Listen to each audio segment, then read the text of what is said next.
You are listening to Transresistor Radio. I'm your host, Aaron Franz. My website is ageoftransitions.com. Please go to the website to subscribe to this podcast. I have an RSS feed. You can subscribe through iTunes. You can use Stitcher Radio for mobile devices.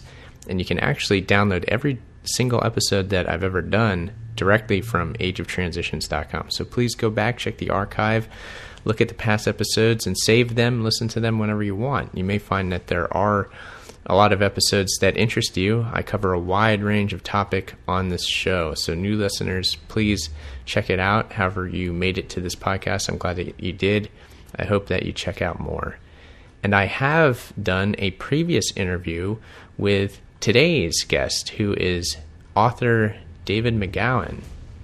Previously, I had spoken with him about his article series on Laurel Canyon and the music scene in the 1960s and early 70s, all the military intelligence connections of the famous rock stars of that era living in Laurel Canyon. Fascinating series.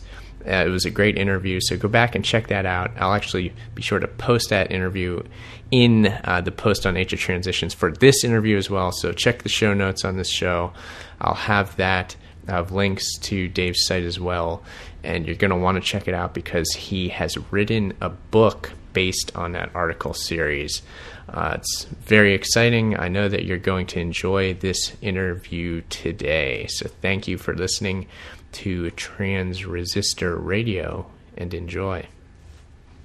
Today on Transresistor Radio, I welcome back Dave McGowan. I'm very excited to have you here. How are you doing today, Dave? I'm doing well. I'm doing very well, and I'm humbled and honored and thrilled and a little baffled by how well this book launch seems to be going. I'm very, very happy with how the book came out, and that it seems to be being very warmly received by readers, and just a little overwhelmed by the whole by everything that's going on right now, but doing well. Yeah, that's great. And we were just talking before starting recording here about the release of the book, and it's wonderful to hear what a success it's already been. It's only been 10 days as of now. But of course, the book we're talking about here is Weird Scenes Inside the Canyon, Laurel Canyon, Covert Ops, and the Dark Heart of the Hippie Dream, which is a book based on your immensely popular article series about Laurel Canyon, which I had you on the show before to talk about that very subject. It's now a book. The reception's been great. What do you hope might happen as time goes on? What do you hope might happen with the book being out there? Do you have any ideas or expectations? I've already been very pleasantly surprised by what has happened, as I was saying before we came on, the fact that after 10 days, the book has already garnered as many positive reviews on Amazon as, my previous books that have been out for like 13 or 14 years. So, and the fact that I'm getting all these interview requests and public appearance, book signing requests, and even interest from the alternative media in writing up reviews. One has already been posted. I've already gotten one just absolutely glowing. I mean, I'm almost embarrassed, to read some of the stuff that people are putting on Amazon and on the Facebook page. I'm like, come on, guys, you got to tone it down just a little bit. This is gonna start going to my head here if you guys don't mellow out a little bit. And it's just been really overwhelming, the early and very enthusiastic response that I've been getting, in terms of sales and in terms of, reviews from buyers and reviews from the alternative media and, the book signing requests, which by the way, if anyone's local, we'd really look forward to meeting you all on June 22nd at Book Soup on the Sunset Strip in West Hollywood. Just a half a mile or so from the mouth of Laurel Canyon, right there where it all happened. It's I couldn't ask for a more ideal location to do the my first big public appearance in many years. Wow. And I'm very excited about that. And I mean, what I would really like to see happen, and I have no idea how realistic it is, but I know that the mainstream media is going to do their best to ignore this book. It's not very likely that you'll be reading reviews of it in the New York Times or LA Times review of books. But my secret dream is that it'll somehow, just by word of mouth, do well enough to somehow sneak onto the bestseller list, which I've heard it's not nearly as hard to make the nonfiction bestseller list as it is to make the fiction bestseller list. I would love to see it somehow creep up into there to where the mainstream media would have to at least acknowledge it, and whether that's a realistic dream or not remains to be seen. But so far, I couldn't be happier with how sales appear to be going and with how well received the book has been. Yeah.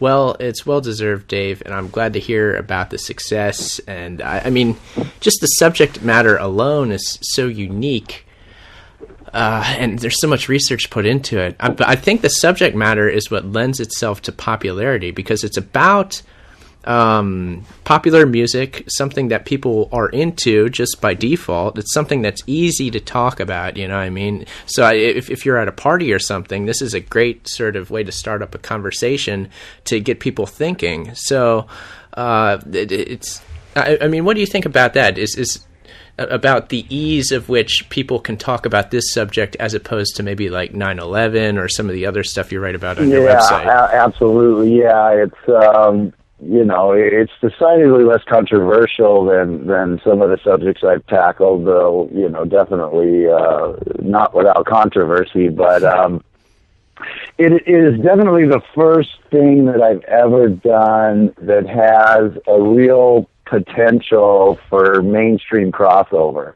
Yeah. The buying audience right now is primarily, my hardcore fans and people that followed the series online for years, and, the conspiracy community and whatnot. But the book also, it has much broader appeal than that, the subject matter, the Laurel Canyon scene is of, considerable interest to a lot of people, and several people have already put out mainstream books, on the scene, Michael Walker's Laurel Canyon, Harvey Kubernik's Canyon of Dreams, Barney Hoskins' Hotel California, and Waiting for the Sun, all of those, and numerous other books that touched upon it that didn't deal exclusively with it. And, and they've all done quite well, sales-wise and whatnot, and getting reviews and all that.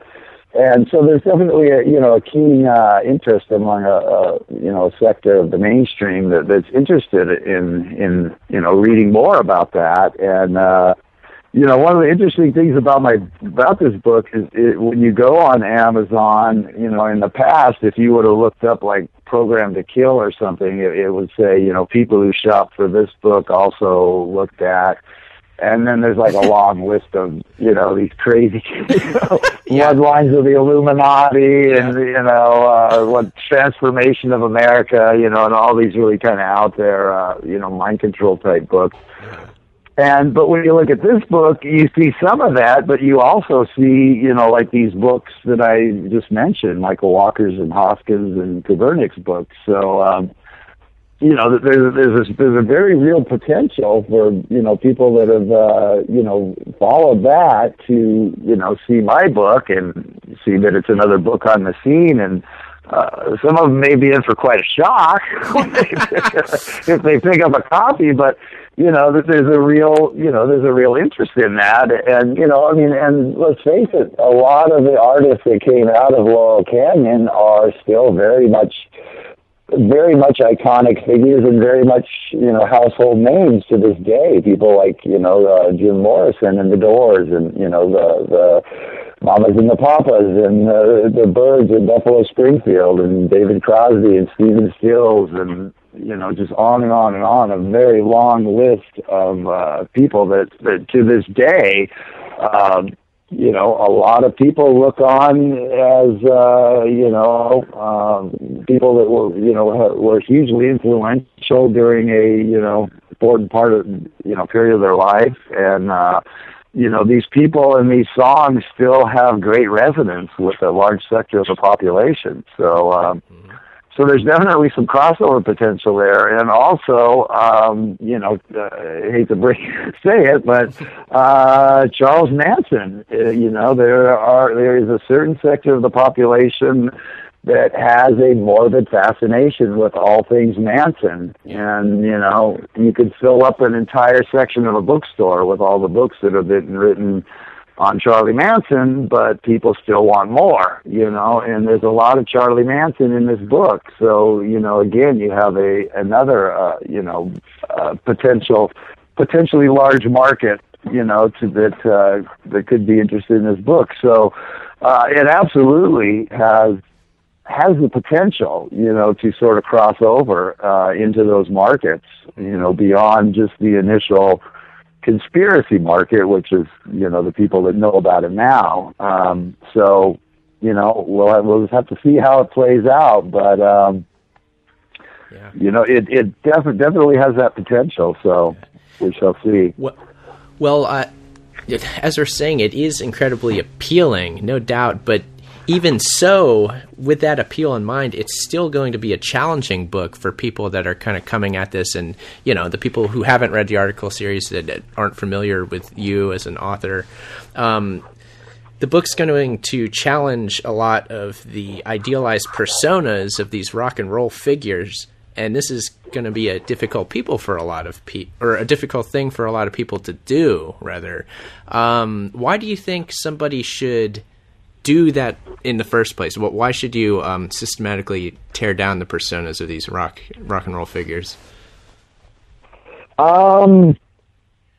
I just thought it was time that the an alternative version of the story, was told. Everything else that has been written about that scene, the books that I previously mentioned, and pretty much all of the web posts and magazine and newspaper articles and all of the research materials that I used for this paint a very, very rosy picture of this very bucolic,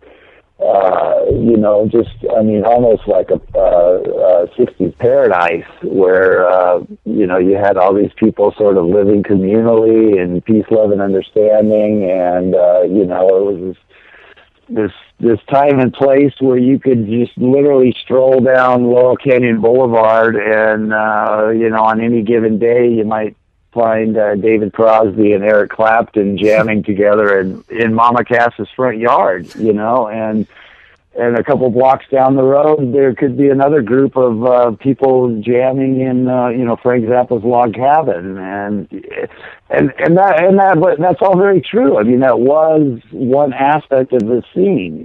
From the outside looking in, it was this very just ideal, very idealistic, community of musicians coming together and creating all of this, fantastic music and really reshaping American youth culture, hairstyles and clothing and just attitudes in general. And I mean, it's a hugely influential scene, and and it's always been described in very, very glowing terms. And like I say, that was one side of it, but there was a very, very dark underbelly to it as well. Just a lot of violent deaths and a lot of curious military and intelligence connections and a lot of occult overtones. and just a lot of hidden weirdness, you know, that a lot of stuff that doesn't quite fit in with the whole peace, love, and understanding vibe. You know, there were a lot of pieces of the puzzle that just don't quite seem to fit in, and it just seemed to me that after 40 plus years, that you know that story needed to be told as well. So. So in this book, you get into how many of these musicians are from military intelligence families. That's their background. Now, beyond Laurel Canyon, what is your take on intergenerational military intelligence families? Are there such a thing? Is there a network of these kind of families? And if so, what might they be up to, and what would their ultimate aspirations be?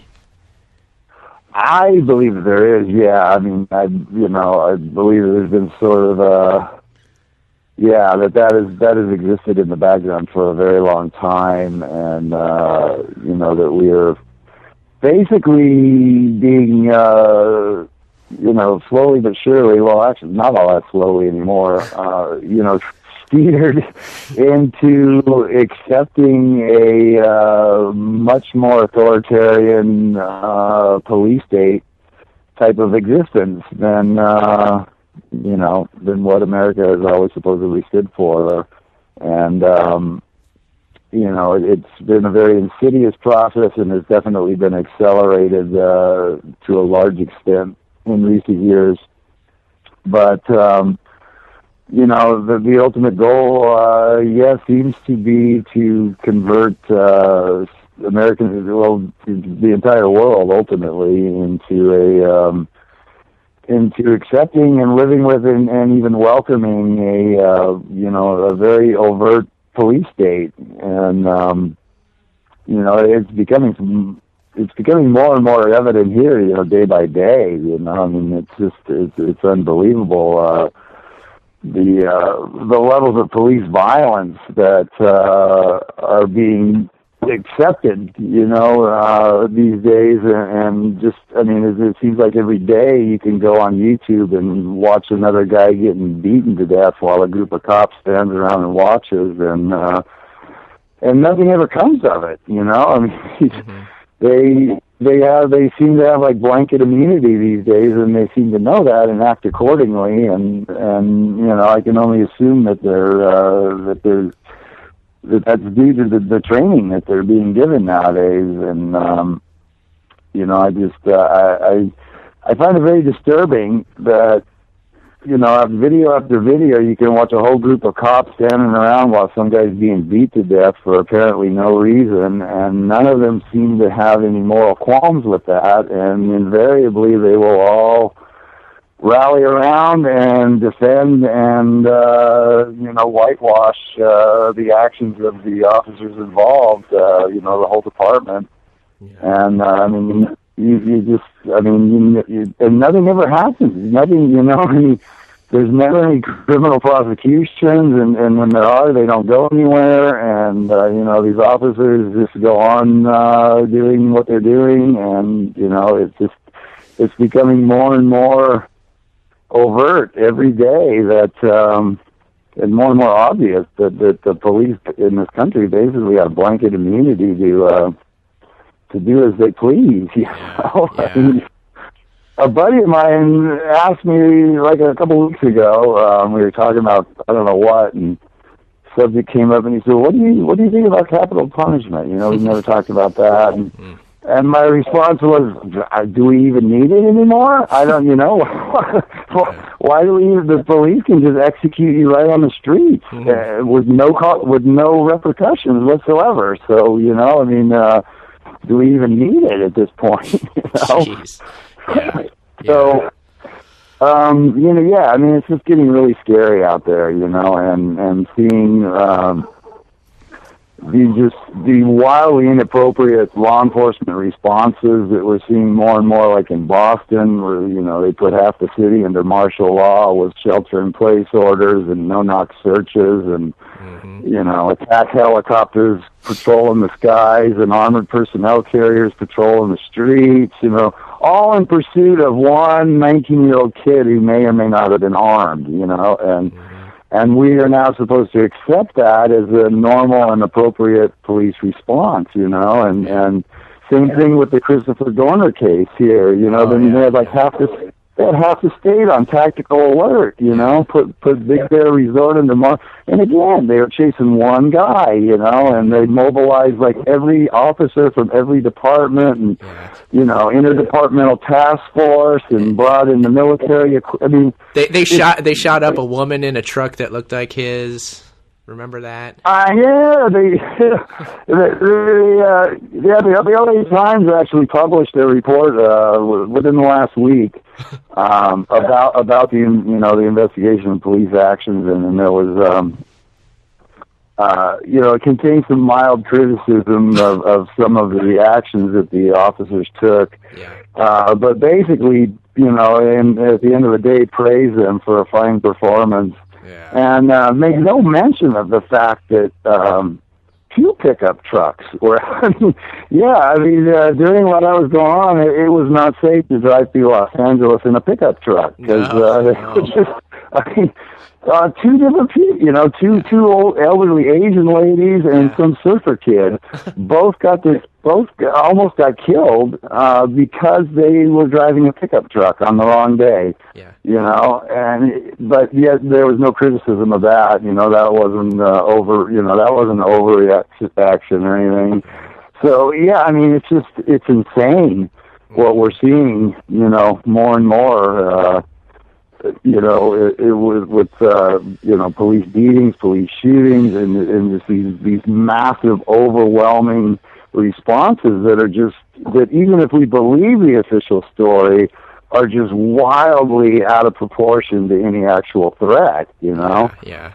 Well, just quick on the Christopher Dorner thing. I read an article, I think it was in the OC Weekly, where some officer involved in the case actually made mention to a reporter somehow that they were very upset. The law enforcement was very upset because they weren't able to do what they're normally able to do, and that would be to track Dorner via his cell phone, because he didn't have a cell phone with him, because he knew, being a police officer, that they actually could and do that. That came out. That was very interesting.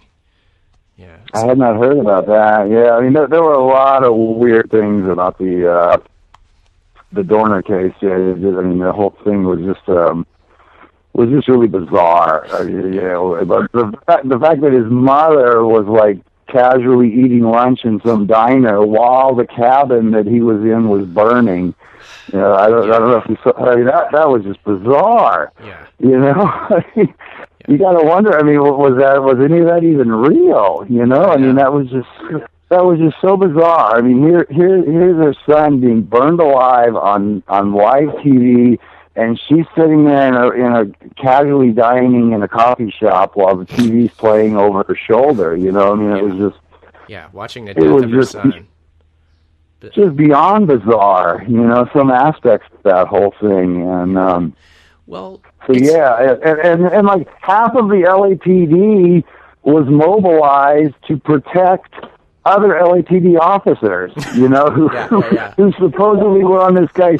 And I'm like, wait a minute, you guys' job is to protect and serve the community, not to serve one another, And literally, they had just like half the department assigned to guard like the chiefs and the assistant chiefs and the various lieutenants and whatnot. They're private residences, In some cases outside of the city limits, they were sending their officers into other jurisdictions where they didn't even belong, without even telling the neighboring departments, oh, by the way, we're sending over 20 officers to guard this house. It was unbelievable what was going on during all of that.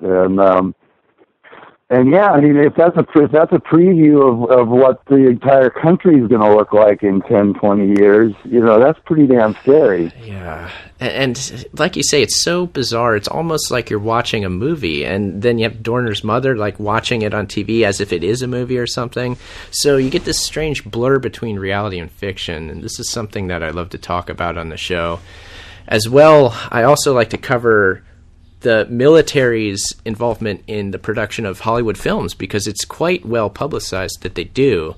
the military has these entertainment liaison offices, one of which, the major one, is on Wilshire Boulevard up there in L.A., where all the branches of the military, I think it's all of them, have their office where they work directly with producers of films. They rewrite scripts and all this. I was just wondering if you were aware of those entertainment liaison offices, and if there's any connection between them and the film business as what you described with Laurel Canyon and sort of the military influence on music as well. Well, yeah, there definitely is in Hollywood and filmmaking, and more so now than in past years. I mean, it's always been a factor, but now it's much more blatant. And from what I've heard, the Hollywood pretty much has to toe the line if they want like access. If you're going to do like a military movie, well, you need military equipment. You need military helicopters and military vehicles and uniforms and weaponry and all that stuff to make a realistic movie. And the military would be very happy to provide you with all that if you present it the way they want to present it. So your hands are kind of tied to a large extent by that. And there definitely has been a serious attempt to blur the line between reality and I don't know what you want to call it. I don't know what the word for it is, but more and more, beginning with Sandy Hook and continuing through with Boston and that really bizarre incident in England, the Woolwich, whatever it was called, the incident, which was just like so beyond bizarre that I was stunned by just what was broadcast on TV over there. I'm like, how in the world is anyone believing this? Did you follow that one at all? You're talking about Sandy Hook now? No, the Woolwich incident, and where the two guys supposedly attacked the off-duty soldier or sailor or something over in London, and according to the initial reports, beheaded the guy. Oh my goodness! They drug it out of his car and beheaded him or something, and then proceeded to conduct interviews with passersby while they're standing there holding the bloody knives, and bystanders are walking up to them asking them why they did it, and it was just so bizarre and so surreal. I'm watching this going, nobody would actually act. I mean, who would do that? If you're with some friends and you might armed or something, you might consider bum rushing the guys and overpowering them. But otherwise, you're going to run. Nobody walks up to a guy that had just carved some dude up and is still holding the bloody knife in his hand and carries on a casual conversation with them while videotaping it. It was just so bizarre. And then, Christopher Dorner, just the last year or so, these things have just gotten so bizarre that you really don't know if you're watching, reality or some kind of a bizarre Hollywood production, Yeah. There's been such a blending of the line, between what's real and what's not, that, it's gotten really weird. I mean, it's getting progressively weirder, day by day. It's almost, these events are kind of changing expectations in the public mind too, so much that we're bombarded with this, even if it's on TV. I mean, we see so much of it that, again, we become desensitized to it, and we become confused too. I mean, it's hard to even begin discussing the psychological effects of this. But I mean, I feel like it's the same thing going on with Laurel Canyon here, where so much of the creation of those rock icons was to they were put out there for the public actually to, in one sense, emulate the rockers and kind of take on their lifestyle, and thereby degenerating society socially, and making society more malleable and open to control by an authoritarian regime. I mean, is that what was going on, and is it going on today to an even greater extent? I mean, is this one big project, or what is this?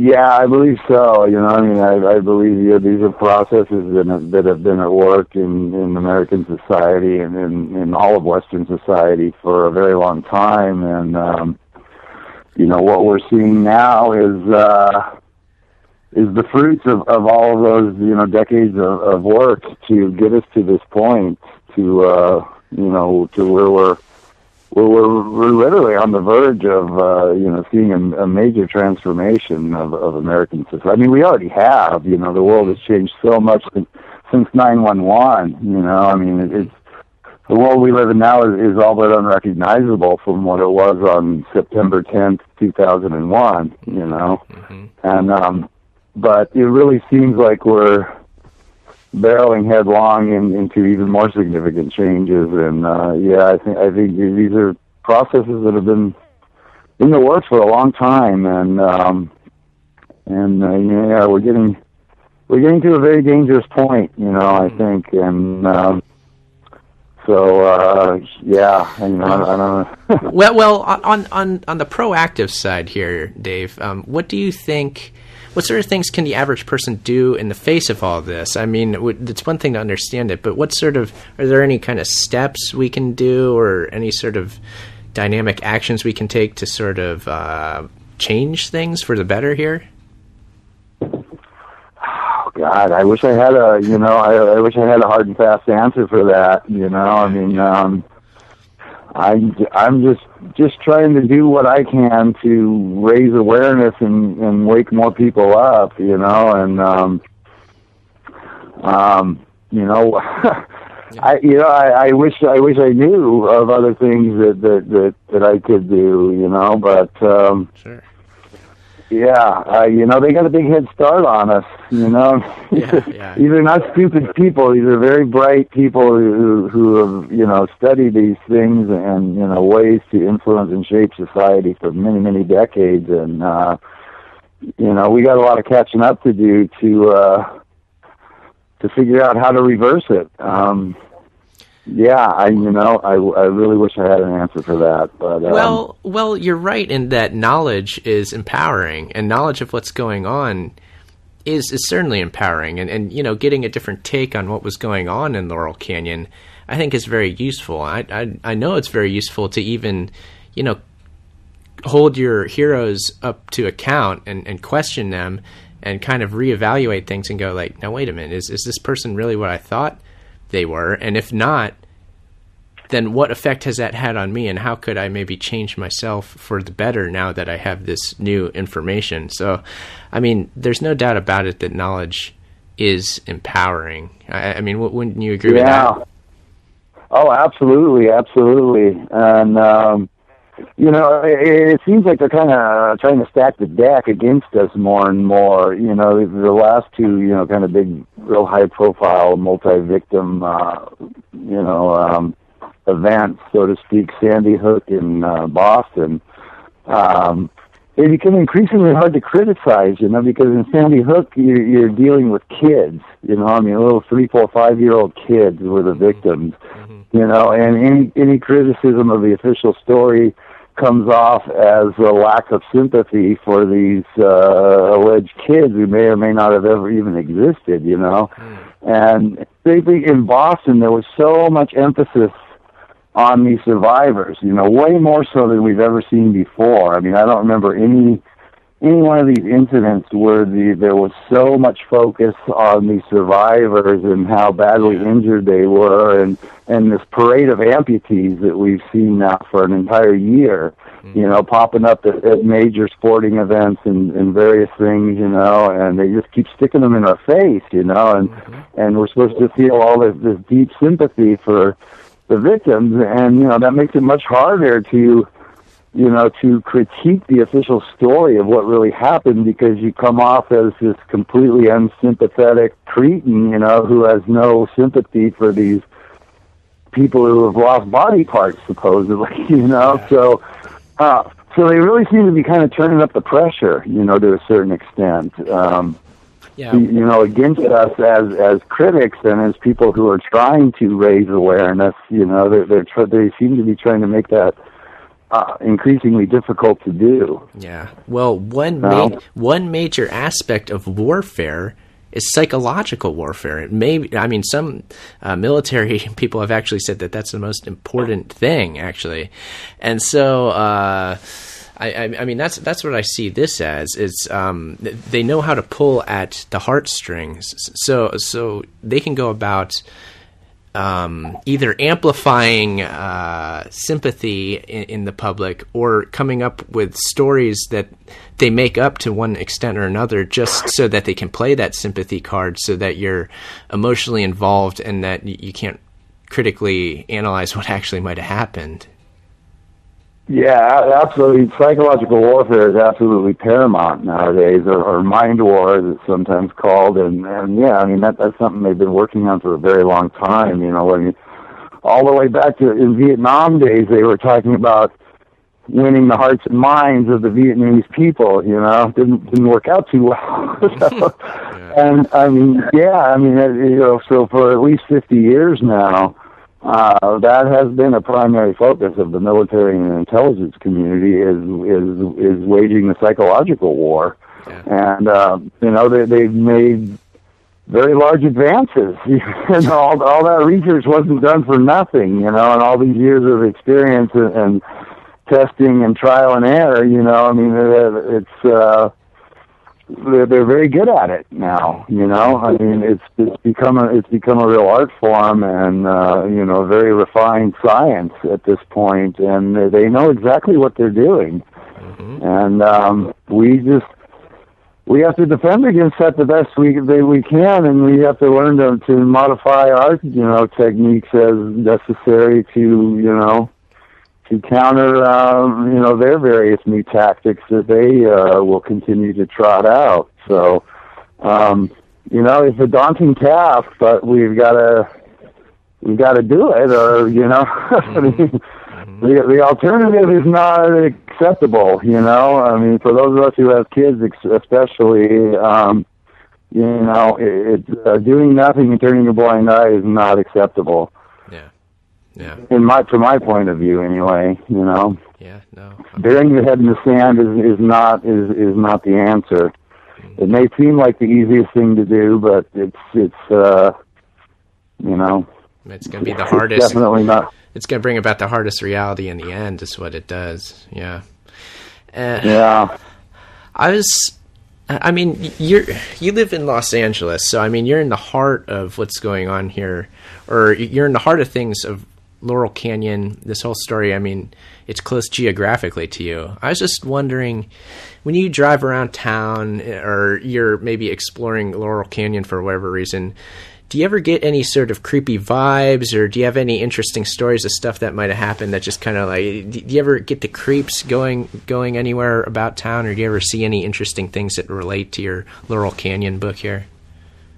I definitely get a different vibe driving through there, but I think that's just more just increased awareness. I've lived in the San Fernando Valley for the last, probably 20 years, and for a lot of years I worked a lot on the west side. I'm a contractor. That's my alter ego, my other persona, mild-mannered contractor. Yeah. So I get around, LA a lot, and I used to do a lot of work on the west side, and I would routinely drive through Coldwater or Laurel Canyons as the easiest access route. And, for years I did that and never gave it was just another thoroughfare to, to get through the city. Never gave it another thought. And, but, now that I've done all the research and stuff, it takes on a much different significance. And now I, drive through there and look around and I'm tempted to stop and check out different stuff. And, so it has a much different resonance for me now than it ever did before. And, and I'll actually be driving.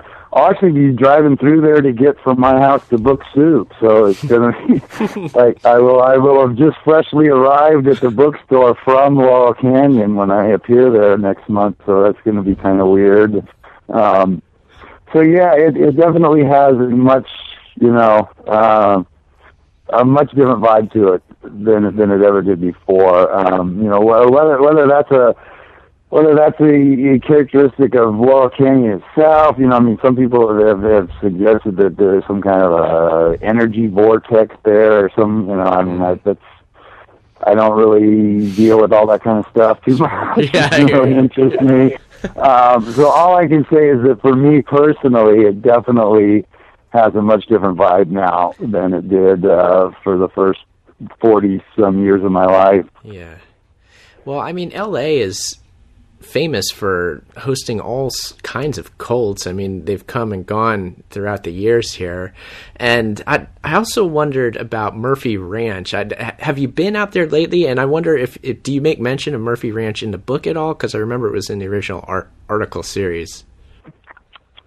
I don't know. I'm not 100% sure. Virtually everything that was in the original web series is in the book. Nothing was really taken out. I mean, there was a lot of cleanup work was done, and but as far as the content, it's all pretty much there, plus a whole lot of new material. So if it was there before, it's probably still there. Oh, one thing this is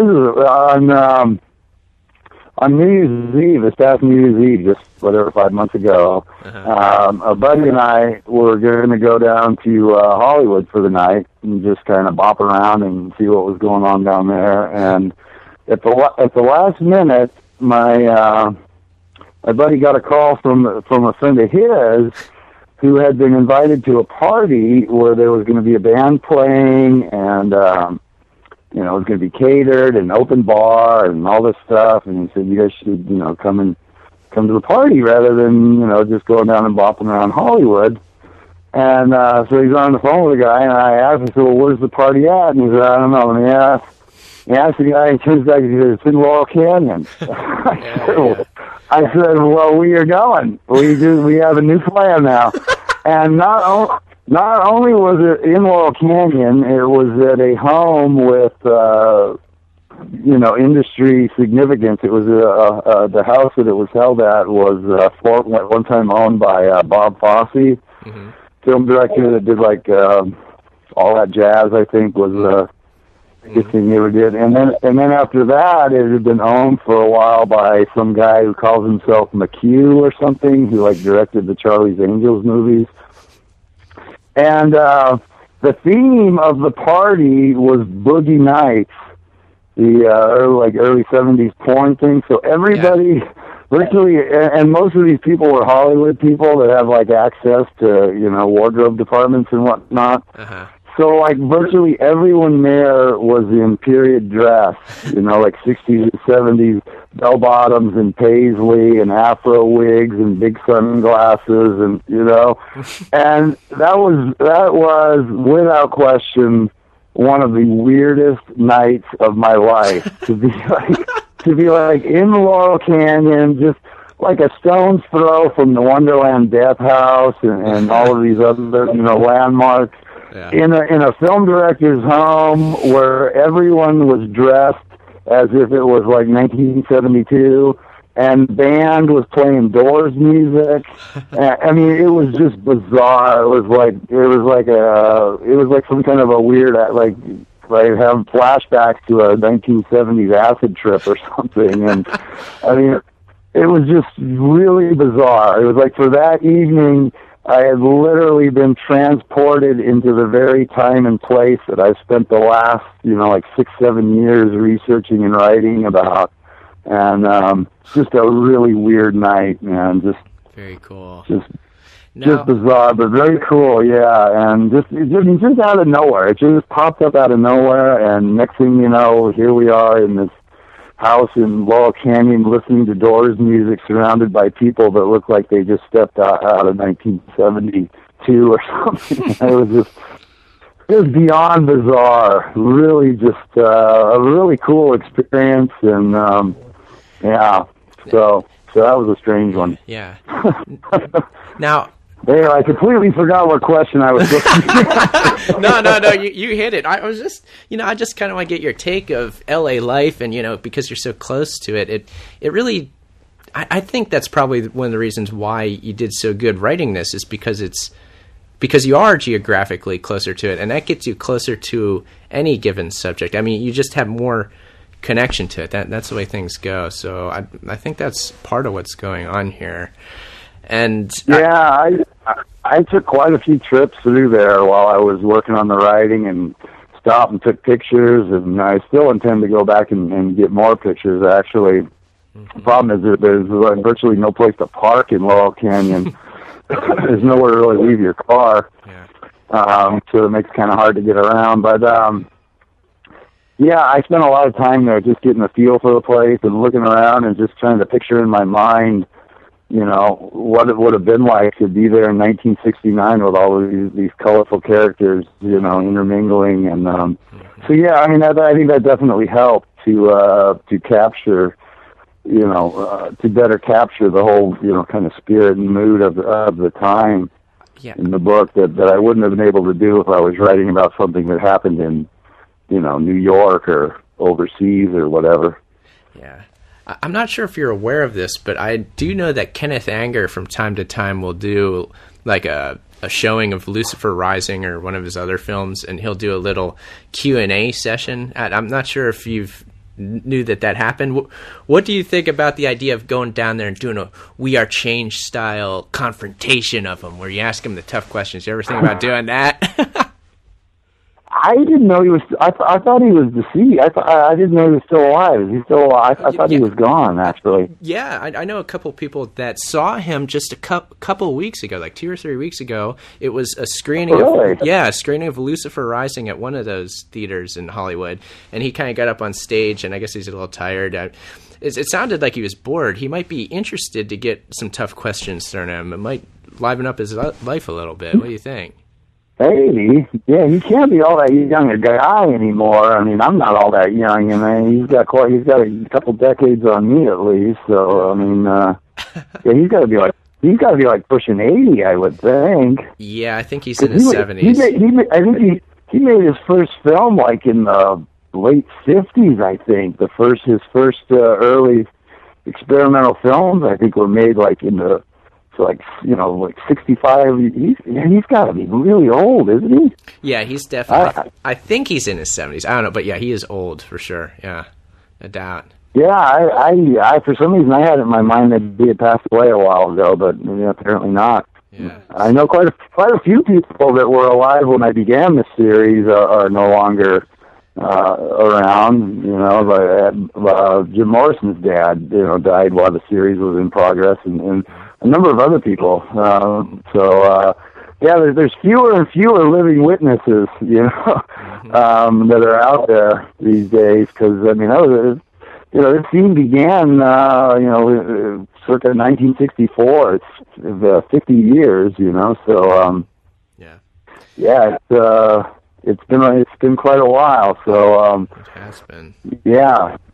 Now, Dave, I know that you have this book, Weird Scenes Inside the Canyon, available from your website, signed copies. Could you tell listeners about that and maybe some other ways that they can check out the book? Yeah, I do have. I have a page on my website that where I have signed copies of both Weird Scenes and Program to Kill, and Weird Scenes both in hardcover and paperback, and Program to Kill only in paperback. It was never issued in hardcover. And various combinations. If people want like a combination of copies of both Program to Kill and Weird Scenes, a special package deal, and all of that's on a page on my website. And if you find my website, you can't really help but find the page because I have plastered links to it all over the place on my webpage. And it also, there's a link there to the review that I mentioned that has been posted online, a very, very, very positive review. There's a link to a preview page where you can go and read, I believe it's the foreword written by Nick Bryant, the preface written by myself, the table of contents, and chapter 1. So for anyone that's not familiar with the web series, that will give you a very good introduction, a very good taste of what to expect. And what else is on there? But anything else that comes up concerning the book will be on there. Any future reviews that come up and whatnot. So that's and then there's also a Facebook page. Which is that, if you're on Facebook, just search Weird Scenes Inside the Canyon, and you should be able to find it. And I believe it's actually a publicly accessible page. I don't think you have to necessarily be a member of the Facebook world to access it. And that there's all kinds of stuff on there about purchasing the book, and there's also all kinds of pictures of people and places, to get the visuals. If you want the visuals that go with the book, there's just all kinds of just scores of pictures that I put up there on important people and places, some of my originals and some vintage photographs from the era. And so that's all on the Facebook page. And so between that and the order page on my website is basically where I'm keeping all of the most up-to-date information on the book and availability and pricing and all of that kind of stuff. Yeah. Well, it's definitely... I'm going to highly recommend listeners get this book. I'm also going to make mention that they should buy it from your website directly from you. Does that help you out more? Am I right in saying that, Dave? Oh, absolutely, yeah. Amazon, Amazon is not really my friend. As I mentioned before, to other people, Amazon in the book world, they kind of operate like Walmart or Costco or whatever. They have tremendous buying power, which they leverage to basically force the publishers to give them huge bulk discounts on the book so that they can then sell them for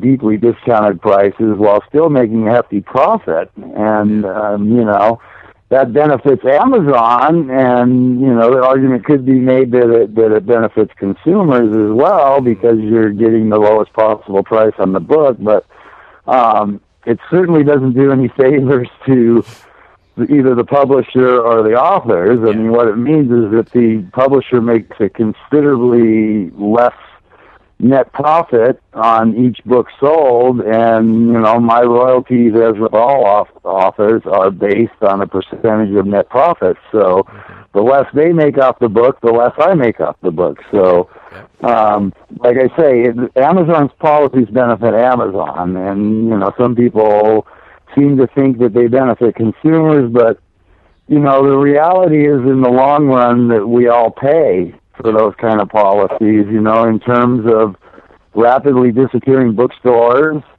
and the jobs that go with them, and, decent paying jobs and benefits and all of that. I mean, we ultimately all pay the price for seeking out the lowest possible price that we can pay for an item, And unfortunately, due to financial pressures that we're put under, we all kind of have to shop at Costco and Amazon. So it's a vicious cycle, really, and we're cutting our own throats ultimately by doing it. But I understand, why people do it. I mean, I can't really fault them for doing it, But yeah, the reality is that it benefits me much, much more to come directly through me than to go through Amazon. So. And I can't even compete with, even as the author of the damn book, I can't even get them at a price that will allow me to compete with Amazon, you know? Yeah, so, I know what you mean, exactly. Yeah, it's crazy the prices they put on there. It's amazing. So, yeah, I'm definitely going to encourage people to help you out directly, Dave, and your website is davesweb.cnchost.com. Buy the book from there. It'll be a signed copy. And again, real quick, could you throw out the live signing event that's coming up? Yeah, June 22nd, which kind of weird. It's the publisher, by the way, in case anyone's interested, the publisher shows the release date of the book, which was April 30th of all dates, you know. Probably the most notorious occult date on the calendar. And so I have no idea why he did that. He didn't seem to even be aware that there was any significance. In fact, when I asked him, I said, dude, was that deliberate? And he's like, what are you talking about? It's just another day, isn't it? And I said, well, not exactly. You got a lot to learn about the way the world works. So yeah, completely innocently, apparently, he chose April 30th as the release date, and now my big book signing is on June 22nd, the summer solstice. You know? So, yeah, it's kind of weird, but kind of appropriate, I suppose, in a way that the key dates of my book seem to be falling on on key occult dates. Yeah. But yeah, it's June 22nd at Book Soup. I do not know the address, but it's easy to look up. It's right on Sunset Boulevard in the Sunset Plaza area of West Hollywood. And I'm really hoping for a big turnout, and I'm very, very excited after all these years to get meet face to face with some of these people that have been following and supporting me for all these years. So I'm very excited about it. Yeah. Well, you piqued my interest, Dave, and I might have to go to that event myself. And I want to. I'd love to see you there. The more the merrier. I'm all for it. I mean, I'm considering maybe heading out on the Sunset and hit one of the bars for a drink afterwards. Yeah, that's. Yeah. I really want to meet my.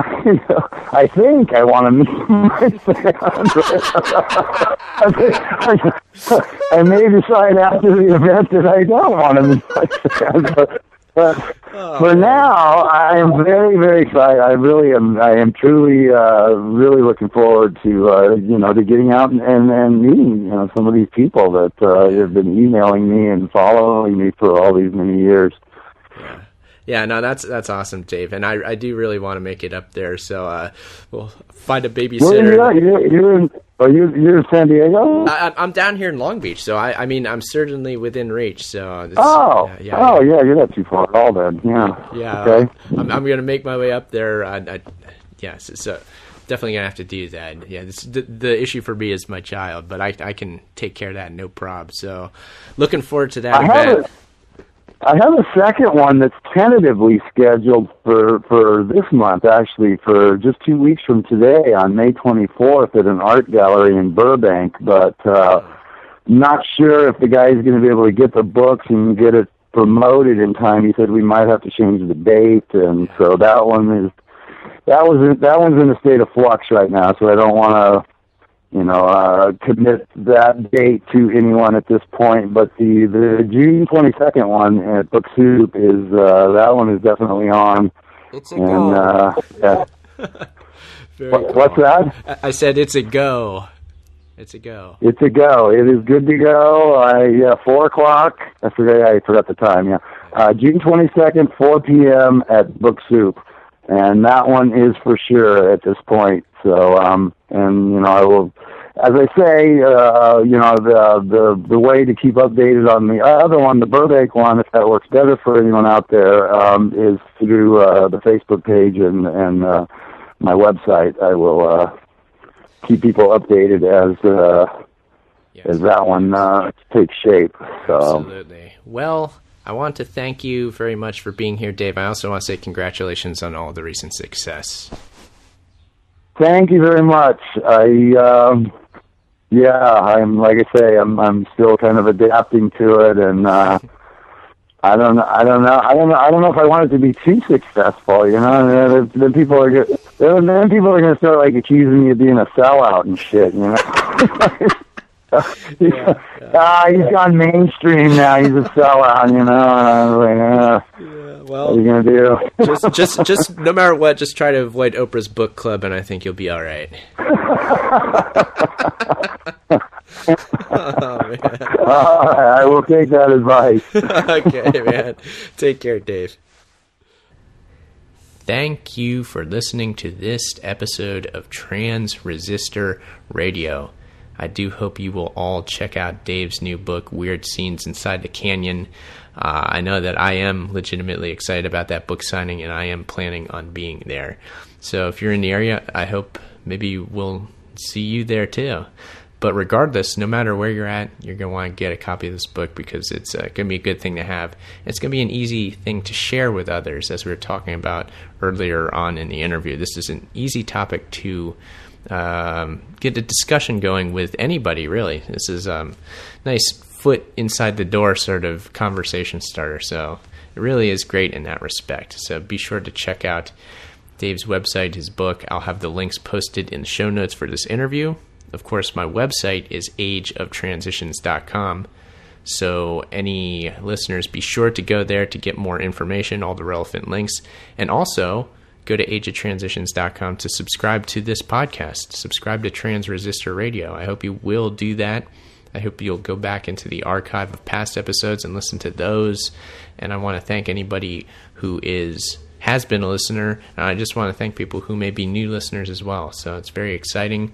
I'm going to continue producing this podcast once a week. It comes out on Tuesdays or Wednesdays. So stay tuned. Don't touch that dial, the dial which doesn't even exist anymore. It's a touch screen or whatever. It's, it's not even a radio show. It's a podcast. So I am aware of that. It's a silly name, but, it's a fun name. So Trans Resistor Radio. I hope you do enjoy the podcast. My name is Aaron Franz. As always, I want to implore you, seeker, seek on.